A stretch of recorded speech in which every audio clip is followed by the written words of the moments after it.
pamahaanan, tatalungin natin ang Pangulo ng 2046. At dito, opisyal na dinilaran ay sa tangsong ito ang kalayaan ng mundo. May tanong po ako. Kung ang pambansang wika na Pilipinas ay Pilipino, bakit English pa rin ang ginagamit naming wika sa bahay? Mabuting tanong yan. At dahil dyan, dahil ako ibang pamilala sa inyo.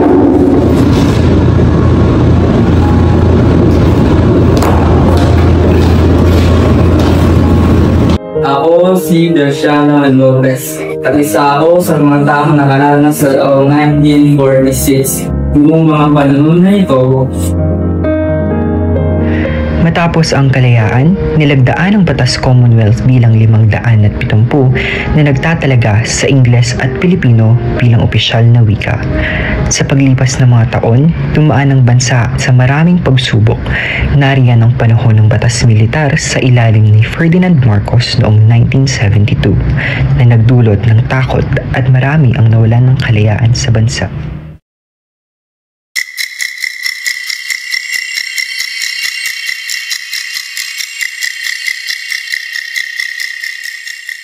Sir, dahil nagbago na po ang ating lengguwahe sa wikang Pilipino, hindi ba natin pwede ipasubok ang ating lengguwahe sa pagtatanong pambansang awit sa ating kapwa Pilipino?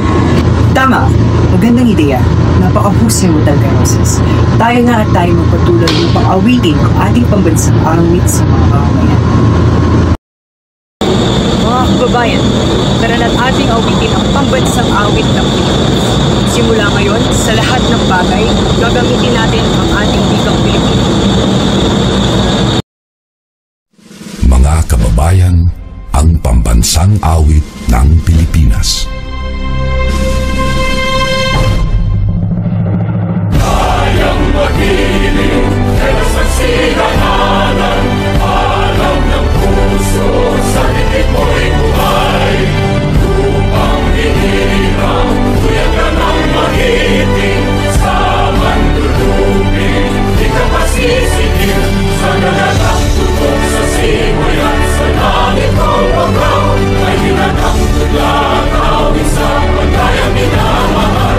Ang isang ng matawad mo'y natumpay na nag-iigig, ang bituin at araw niya kailan pang ay di matitigig. Luman ang araw ng walhagin pagsinta, buhay langit sa piling mo. Ang hindi kaya ng pagkay mag-amin, ang mamatay ng dahil sa'yo.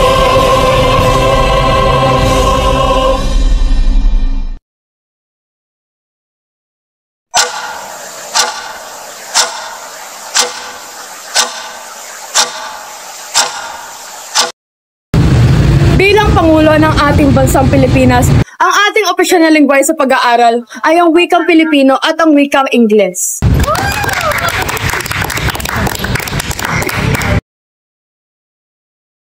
Magandang obserbasyon, Luis. Ayon sa Konstitusyon ng 1987, Pilipino na ang opisyal na wika at ito ay bukas sa lahat ng kadudukong wika sa bansa. So it's just like po na ang wika ay parang kalayaan din. Hindi lang ipinagkaloob, kundi ipinagbubuti at ipinaglalaban din. tama ka, Emilia. Ang wika ay hindi lamang para sa dokumento. Ito ay para sa puso ng bawat Pilipino. Kaya ngayon, mga anak, anong ninasalita ng bayan? Pilipino!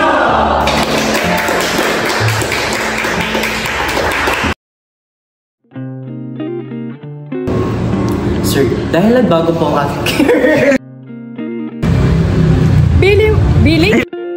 Tama, magandang ideya. Napakahusay mo talaga, Roses. Wait, sana ako. Ang ating opisyal na lengguwahe sa... Huwag ka tumatawa! Okay. Magsignal mo.